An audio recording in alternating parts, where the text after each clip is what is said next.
In this video, we will see together how not to mix entre and parmi. Entre and parmi. So entre and parmi, in some cases among my students, they tend to mix the two, and that's the reason why I thought it might be important to have this little explanation. So let's start, well, with entre. So entre, the most important thing is that it will be connected to two elements. Donc il y aura deux éléments. So let's imagine the first one is téléphone A and the second one is téléphone B. And here is the sentence. Je n'arrive pas à choisir entre ces deux téléphones. So this is important in that case. We'll use entre, as I told you, because we have two phones, deux téléphones.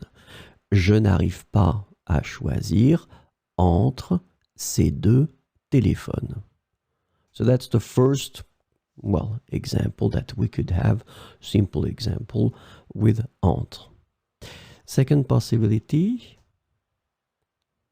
il y a Arnaud,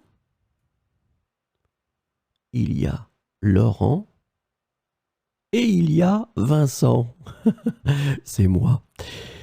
Vincent va s'asseoir entre Arnaud et Laurent.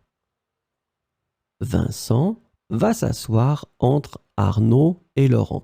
Situation is exactly the same here. You've got two persons. First Arnaud is here and then Laurent is here. So because we have two persons, so deux éléments, I should have put deux personnes.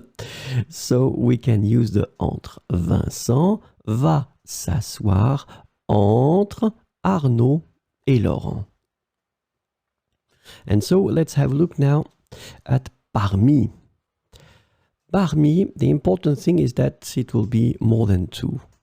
More than two elements, more than two persons, more than two things. So téléphone A, téléphone B, téléphone C, téléphone D. Je n'arrive pas à choisir parmi tous ces téléphones. Je n'arrive pas à choisir parmi tous ces téléphones.